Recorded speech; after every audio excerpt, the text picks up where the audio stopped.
Welcome to Boys on the Bench. I am one of the hosts on this channel. I am DJ Riley. And in this video, we are going to be breaking down a prize pick bet that is going to give you a 25 times multiplier. So we are going to be turning in $100 into $2,500 this week. It is the final week of this NFL season, beginning of a new year. But there's a lot of incentives on the line, a lot of reason for these players to be playing in this final week. There's also a lot of reasons for these players not to be playing. So you do see a lot of starters getting out. Make sure you're staying up to date on that. Look at who all is playing and maybe getting limited time. And again, incentive-based stuff. There's a lot of players out there, such as Jadeveon Clowney. Jadeveon Clowney only needs one more sack to get a pretty hefty increase on his total salary for this year. So there are players like that we will be taking a look at on these prize pick bets. But let's go ahead and jump into this. The first player that I have here, I will be doing a stack. I do have two stacks in this total lineup. The first one that I have is looking at Green Bay's quarterback Jordan Love going over 253 pass yards. So looking at his first matchup that he had versus the Bears, and it was actually his first kind of start this season. I know it wasn't his first start as a starter in the NFL, but it was his first start of this season. He had 245 pass yards versus this Bears team who came in with very high hopes. And we can definitely see that didn't work out for them necessarily the best. But now at this point in the season, we do see that Green Bay Packers are definitely a well-oiled machine. Everything is clicking. That offense, I'm a Packers fan myself. So yes, you may say that this is a little bit biased, but I think that you're kind of getting to that point where you feel that Jordan Love can now enter a game and you feel confident that he can kind of be a game manager and take over. So really like that. He's also getting Christian Watson back after having several weeks off. So that is going to be an extra boost for him. Another motivation for him. He is one of these players that have this extra incentive for him to play good, because if he goes out there, the Packers are in a win and you're in situation. They aren't reliant upon anybody else other than themselves. If they do lose, they need a lot of things to happen. But if they win, they're in. So if Jordan Love goes out there and he finds a way to win versus these Chicago Bears, he gets an extra $500,000 added to his paycheck. So again, I think this is enough reason, considering the certain way that Jordan Love has been playing these past couple weeks, that 253 passing yards is essentially nothing for him. So anyways, looking at stacking his wide receiver, Jaden Reed here, going over 48 and a half receiving yards. Honestly, anytime that you take Jordan Love going over, I don't know why you're not taking Jaden Reed. I don't care who the wide receiver is. I know, like I said earlier, Christian Watson will be joining the team, but Jaden Reed has consistently found a way to get it done. He's now had back-to-back weeks of 50-plus receiving yards, which is huge for him. And even looking at this last matchup, he is a rookie this season, so it was his first game of the year as a rookie in the NFL. He still managed to get 2 receptions for 48 receiving yards, putting him just a half a yard short of this line. Jaden Reed, I feel like I can confidently say that he is wide receiver 1.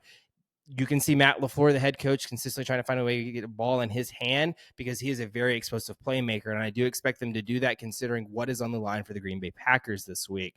Lastly, we've seen that he has had 8+ targets in 4 out of his last 5 games, so there are going to be plenty of opportunities for him to hit that 49+ receiving yards this week. Now, moving on, I do have a running back, and it's Seattle Seahawks running back Kenneth Walker going over 57.5 rushing yards. Coming into this matchup, Arizona currently ranks dead last in total rush yards allowed to the running back position.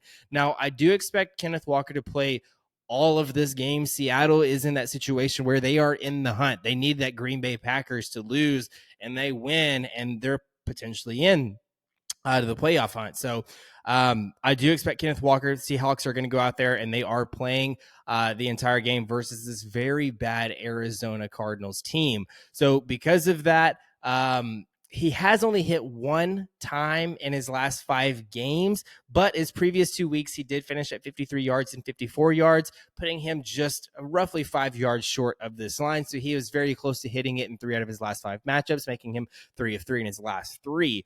But looking at his previous matchup versus these Arizona Cardinals, who are very bad versus the rush, I think it proves to you that this is kind of how their script's going to go. In that previous matchup, he had 26 rushing attempts for 105 for rushing yards, which is kind of equates to, or I mean, it roughly equates to 4 or 5 rush yards per attempt. So I really like this for him. I think it's going to be a lot of volume again in this matchup. 26 attempts. I mean, shoot, even if you're looking at 20 attempts, you would hope that he can get roughly 2.5 yards versus this very bad Arizona Cardinals rush defense. Now, looking at another stack that I have here, moving on to the fourth leg of this 6-leg parlay, but that's Derek Carr going over 237 pass yards. This is versus the Falcons team.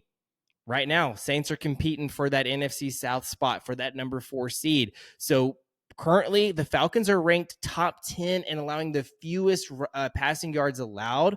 But they do have a couple injuries on the defensive side of the ball with Mike Hughes, the defensive back, and Calais Campbell potentially being out. They are listed as questionable. Calais Campbell has a non-related issue, so it looks like he's potentially going to be out for this game, which those are big hits for this Falcons defense.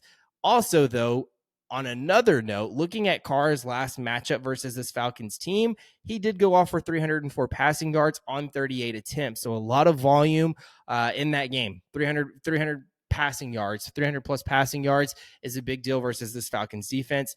So I do feel like they have something figured out here, and I think it's only going to be a recipe for even more. And I mean, they're putting him 60 yards short of what he got in their previous matchup. So I really like him going over 237.5 here, especially what's on the line for these New Orleans Saints. Again, I am looking to stack here. Anytime I take a quarterback, I love to take their wide receiver 1 in these matchups, depending on where their line is at. I do feel like Chris Olave's is pretty low. Currently, his is at over 70.5 receiving yards. I will be taking the over on that.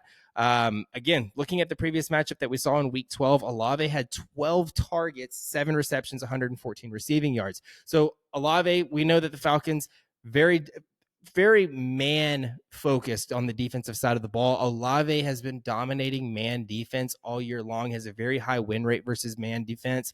So I think that that's where you see him getting the 12 targets, 7 receptions, 114 receiving yards like he did in his previous matchup. Don't know if he hits 100 yards, but it wouldn't be surprised by it if he did. So I think that 70.5 receiving yards is quite low for him. So I do expect another big day. Now, my last matchup that I have here is Rashad White going over 22.5 receiving yards. This is going to conclude this 6-leg parlay and what's going to cash it for us. So he has hit this line in 4 out of his last 5 games. He would have hit it in 5 out of his last 5, but if we look at 5 weeks ago, he faced the Carolina Panthers. We're looking for him to have 23 yards receiving.